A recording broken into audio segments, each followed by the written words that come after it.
ସେମାନେ ଯାଇଛନ୍ତି 27 ତାରିଖ ଯାଇଛନ୍ତି, ଶନିବାର ଯାଇଛନ୍ତି।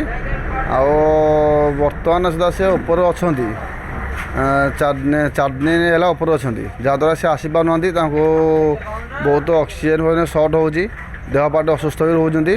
ତେଣୁକରି ସିଏ ମାନେ ବହୁତ ଦେହ ପ୍ରତି ଇଏ କରୁଛନ୍ତି, ଯାହାଦ୍ୱାରା ସେ ଆସିବା ପାଇଁ ଚିନ୍ତା କରୁଛନ୍ତି ଜଲ୍ଦି ଟିକେ ଆଉ। ବର୍ଷା ସମୟରେ ସେ ଠାକୁରଙ୍କ ଉପରେ ଥିଲେ ଯାଇକି ଆଉ, ଠାକୁରଙ୍କ ପାଖରେ ଆଉ। ଆମେ କଥା ହେଇଥିଲୁ ତାଙ୍କ ସାଙ୍ଗରେ 31 ତାରିଖ। ତାପରେ ଆଉ କଥାବାର୍ତ୍ତା ଆମେ ହେଇପାରୁନୁ, ଯାହାଦ୍ୱାରା କି ଆମେ ଘରେ ସବୁ କାନ୍ଦ ହବା ଚାଲିଛି। ଆଉ କାହା ମନ ଖିଆ ପିଆ ଭଲ ଶାନ୍ତି ନାହିଁ, କିଛି ନାହିଁ। ବର୍ତ୍ତମାନ କାଲି ମାନେ କେତେ 2 ତାରିଖ ଦିନ ଆମେ ତାଙ୍କ ସାଙ୍ଗେ କଥାବାର୍ତ୍ତା ହେଲା ପରେ ଆମେ ଟିକେ ଶାନ୍ତିରେ ଅଛୁ। ତେଣୁ ସେ ବର୍ତ୍ତମାନ ସୁଦ୍ଧା ବି ସେ ମାନେ ବହୁତ ଇଏରେ ଅଛନ୍ତି ଆଉ। କେତେ ଜଣ ଯାଇଥିଲେ? 4 ଜଣ ଯାଇଥିଲେ। ଆଜ୍ଞା। ସେମାନେ ଆଉ କେବେ ୟା ପରେ ଆପଣଙ୍କୁ ଆଉ କେବେ ଯୋଗାଯୋଗ କରିଛନ୍ତି? ନାଇଁ, ଯୋଗାଯୋଗ ଆଉ କିଛି କରିନାହାନ୍ତି, ଯାହାଦ୍ୱାରା ସେଠି ନେଟୱାର୍କ ବି ନାହିଁ ନା, ଆଉ ଫୋନ୍ ଫାନ୍ ବି ହେଇପାରୁନି। ଯେଉଁ BSNL ଟାୱାରଟି ଅଛି ସେଇଟା ସବୁବେଳେ ଅପଡାଉନ୍ ହେବାରୁ କ୍ଲିଅର କଥା ହେଇପାରୁନୁ ଆମେ ଆଉ। କ'ଣ କହିବେ ପ୍ରଶାସନକୁ କିଛି କହିବେ ଉଦ୍ଧାର କରିବା ପାଇଁ? ପ୍ରଶାସନକୁ ଆମେ ଏତିକିଟା ଗୁହାରି କରୁଛୁ ଯେ ଯେତେବେଳେ ଆମ ଭାଇମାନେ ସବୁ ଅଛନ୍ତି ଏଠି ବହୁତ ଅସୁବିଧା ହେବାରୁ ତାଙ୍କୁ ଟିକେ ଆମେ ଇଏ କରୁଛୁ, ଯେତେ ଜଲ୍ଦି ପାରିବେ ଆଣିପାରିବେ ଭଲ ହୁଅନ୍ତା ଟିକେ ଆଉ। ସେମାନେ ବୋଲବମ୍ କରନ୍ତି, ସେମାନେ କେଦାରନାଥ ଯିବା ପାଇଁ ସ୍ଥିର କରିଥିଲେ। ଆଉ ତାଙ୍କ ଟିକେଟ୍ କାଟିକି ସେମାନେ 27 ତାରିଖ ଦିନ ବି ସନ୍ଧ୍ୟାବେଳୁ ଘରୁ ବାହାରିକି ଯାଇଛନ୍ତି। ସେଠି ବୁଧବାର ଦିନ ପହଞ୍ଚିଛନ୍ତି। ପହଞ୍ଚିଲା ପରେ 5ଟା 17ରେ ମୋତେ ଭିଡ଼ିଓ କଲ୍ କରିଥିଲେ। ସେମାନେ ଘୋଡ଼ାରେ ଚଢ଼ିକିନା ଯାଉଥିଲେ, ମୁଁ ଭିଡ଼ିଓ କଲିଂ କରି କଥା ହେଇଥିଲି। ତାପରେ ଘରେ ବି ମାଆ ମାନେ କଥା ହେଇଥିଲେ, 7:30 ପାଖାପାଖି କଲ୍ରେ ଭିଡ଼ିଓ କଲିଂରେ କଥା ହେଇଥିଲେ। ତାପରେ ମୁଁ ଘରକୁ ଡ୍ୟୁଟିରୁ ସାରି ଯେତେବେଳେ ଘରକୁ ଗଲି, ମୁଁ ଫୋନ୍ କରିଥିଲି, ମୋବାଇଲ୍ ତାଙ୍କ ସୁଇଚ୍ ଅଫ୍।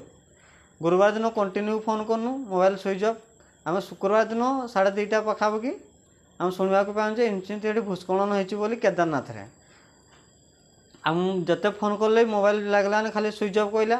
ତାପରେ ଜଗତସିଂହପୁରରୁ ବି ତାଙ୍କର 3 ସାଙ୍ଗ ହେଇକି ଯାଇଥିଲେ, ତାଙ୍କ ମୋବାଇଲ୍ ବି ସୁଇଚ୍ ଅଫ୍ ଦେଖେଇଲା। ଆମେ ବ୍ୟସ୍ତ ହେଇପଡ଼ୁନୁ। ତାର ମୁଁ ଘରକୁ ଯାଉଥିଲି ବେଳେ ସେଇ କେଦାରନାଥର ଗୋଟେ ଅନନୋନ୍ ନମ୍ବରରୁ ମୋ ଟିକେ କଲ୍ ଆସିଲା। ତାପରେ ଭାଇ ମୋତେ କଥା ହେଲା, ଆଉ ଭାଇ କହିଲା କି ମୁଁ ଠିକ୍ ଅଛି, ଆଉ କିଛି ଭୟ କରିବୁ ନାହିଁ, ଘରେ ବି କହିଦେବୁ। ଆଉ ମୋର BSNL ନମ୍ବରଟା ଟିକେ ରିଚାର୍ଜ କରିଦେ, ଏଠି BSNL ଟାୱାର ଆସିଛି। ତାପରେ ସେ ମୋବାଇଲ୍ କାଟିଦେଲେ। ତାର ମୁଁ ଭାଇଙ୍କର BSNL ନମ୍ବରରେ ମୁଁ ରିଚାର୍ଜ କରିଦେଲି। ତାର ଭାଇଙ୍କ ସାଙ୍ଗରେ କଥା ହେଲି। ତାପରେ ଘରକୁ ଯାଇକିନା ମାମାଙ୍କ ସହିତ ବି କଥା ହେଲା ଭାଇ।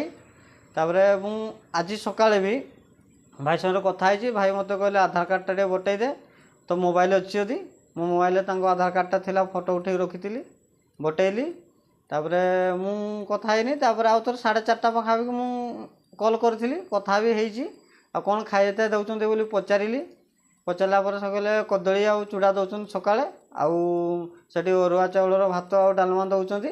ଆଉ ଏୟାରଲିଫ୍ଟ ମାଧ୍ୟମରେ ଆମକୁ ଉଦ୍ଧାର କରିବା ପାଇଁ ଚେଷ୍ଟା କରୁଛନ୍ତି, କିନ୍ତୁ ସେଠି କୁହୁଳି ଏତେ ଜୋର ହେଇଛି ଯେ ଆଉ ଏୟାରଲିଫ୍ଟ ସୁବିଧା ହେଇପାରୁନି। ଏୟାରଲିଫ୍ଟ ହେଲେ ସେମାନେ ଆସିବେ ବୋଲି କହିଲେ, କିନ୍ତୁ ଆମ କେଉଁଝର ଜିଲ୍ଲାପାଳ ଯଦି କେମିତି କ'ଣ କରିକି ଟିକେ ଉଦ୍ଧାର କରିକିନା ଭାଇମାନଙ୍କୁ ସୁରକ୍ଷିତ ଆଣିକି ଘରେ ପହଞ୍ଚେଇଲେ ଭଲ ହୁଅନ୍ତା ଆଉ।